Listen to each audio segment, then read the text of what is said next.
Professor Mohammad Yunus আবারও বলেছেন তিনি যে এই নির্বাচনটি তিনি জুনের মধ্যে দেবেন, ডিসেম্বর থেকে জুনের মধ্যে দেবেন, কিন্তু বিএনপি থেকে বলা হচ্ছে এটা ডিসেম্বরের আগেই দেওয়া সম্ভব এবং আপনারা এমনকি সংস্কার প্রস্তাবের জন্য আবার সংস্কার নিয়ে আলাপের জন্য ২রা জানুয়ারি ২ তারিখে আবারও বিএনপিকে আমন্ত্রণ জানানো হয়েছে এবং সেখান থেকে আমরা শুনছি যে এটি একটি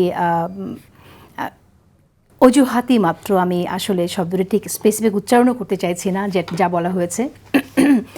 তো এমন একটি অবস্থায় এই যে এত সংশয়, অথচ আপনাদের এই সরকারের কাছ থেকে প্রত্যাশা একটি নিরপেক্ষ সুষ্ঠু নির্বাচনের, এই দূরত্ব আসলে কি দেবে? দূরত্বের মধ্য দিয়ে কি সেরকম একটা সুষ্ঠু সুন্দর নির্বাচন সম্ভব কিনা, পাবেন কিনা?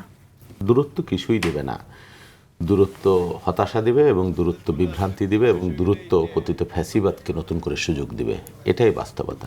দেখেন, আমরা 10 মাস হয়ে গেল, 8 তারিখে 10 মাস হবে একটা সরকারের। এটা খুবই কম সময়, এটা মনে করবার কোনো কারণ নেই। অনেক বড় সময়। 10 মাসে একটা সন্তানও, গর্ভের সন্তানও পৃথিবীতে চলে আসে।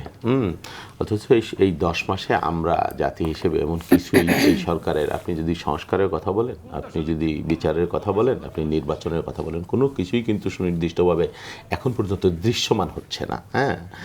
যেই আকাঙ্ক্ষা দীর্ঘদিনের মানে খুন গুম নিপীড়ন এবং যে লড়াই আমরা করেছি, যে মঞ্জুবাই সহ আমরা দেশের মানুষ, যে একটা অপরিসীম বাস্তবতার মধ্যে আমাদের যে লড়াই সংগ্রাম, এটা কিন্তু একটা সুশাসন, একটা গণতান্ত্রিক ব্যবস্থা রূপান্তর, সেই জন্যই আমরা করেছি আসলে।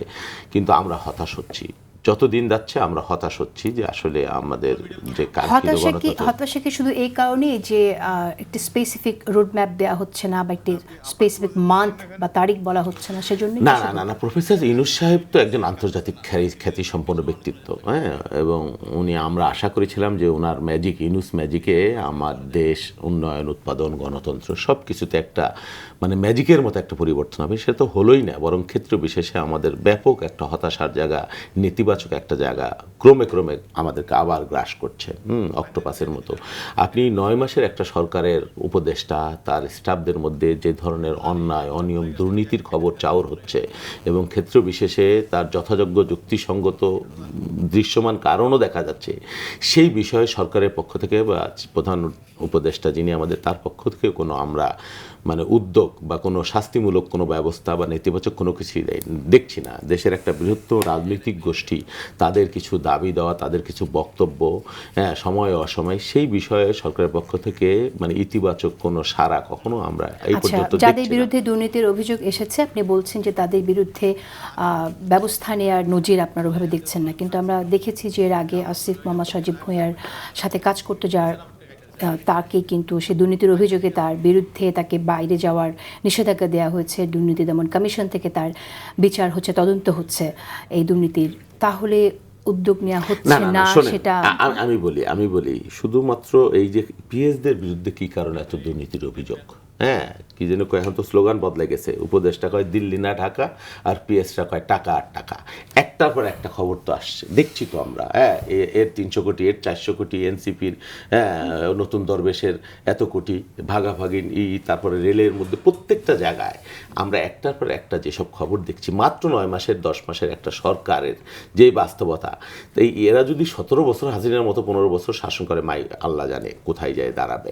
সেই বিষয়ে স্পষ্ট, শুধুমাত্র যে উপদেষ্টার পিএসরাই এর সাথে ইনভলভ, বিষয়গুলো এরকম মনে করবার তো কোনো কারণ নাই। অথবা যার বিরুদ্ধে অভিযোগ উঠেছে, কেউ তো অবশ্যম্ভাবী না, কেউ তো অপরিহার্য না এই সরকারের জন্য। এই সরকারের যারা উপদেষ্টা, কেউ বলছেন যে প্রফেসর ইউনূস সাহেব, ওনার যারা পরিচিত মণ্ডল, শুধুমাত্র তাদের মধ্য থেকে ম্যাক্সিমাম ক্ষেত্রে এদেরকে আনা হয়েছে। অনেকের নিয়ে কন্ট্রোভার্সি আছে, অনেকের বিদেশি নাগরিকত্ব নিয়ে প্রশ্ন আছে, অনেকের একজন দুজন না, অনেকের এই প্রশ্নগুলো আছে, নানাবিধ প্রশ্ন। এই প্রশ্নের কোনো সদুত্তর এখন পর্যন্ত ঠিক আছে, প্রশ্নের জবাব আমরা খুঁজবো। আপনারা 1 মাস সময় দিয়েছেন ডেটের জন্য।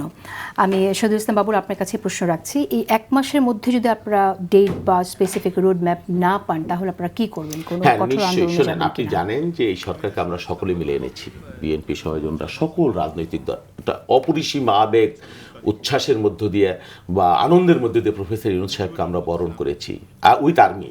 আমাদের গুরুত্বপূর্ণ স্টেক হোল্ডার সকলেই, বাট এই 10 মাসের মধ্যে এমন কিছু তো হওয়ার কারণ নাই যে তাকে আমরা প্রত্যাহার করবো তার সমর্থন। এখন পর্যন্ত প্রফেসর ইউনূসকে এত কিছু শোনার পরেও আমরা তার বিরুদ্ধে বা তাকে পদত্যাগ করতে বলা হচ্ছে বা পদত্যাগ চাওয়া হচ্ছে এরকম কিছু বলা হয়নি। যাদের পদত্যাগের কথা বলা হয়েছে তাদের বিরুদ্ধে সুনির্দিষ্ট দলীয় ইনভলভমেন্টের ব্যাপার আছে, দুর্নীতির ব্যাপার আছে, সেই কারণে বলা কিন্তু এই যে হয়েছে। 1 মাস সময় দিয়েছেন, 1 মাসের মধ্যে যদি কোনো সুনির্দিষ্ট সময় বা দিন তারিখ না পান তাহলে আপনারা আমি কোনো জানি না 1 মাসের আন্দোলনে পরে, যাবেন হ্যাঁ, 1 কিনা মাসের এরকম? পরে কি করবে আমি জানি না, তবে আমার মত অবশ্যই এই সরকারের বিরুদ্ধে একটা আবার আমাদেরকে প্রয়োজনে রাজপথে নামা প্রয়োজন, এটা আমি বিশ্বাস করি। আপনার কি মনে হয় যে সেটা আপনি দেখতে পাচ্ছেন যে আপনারা নামছেন রাজপথে? বাধ্য হইতে হবে, তাছাড়া আর কোনো উপায় আমাদের থাকবে বলে আমরা মনে করছি না, করছেন না। কারণ গণতান্ত্রিক ব্যবস্থা একটা অনিশ্চয়তার দিকে ধাবিত হবে ক্রমেই।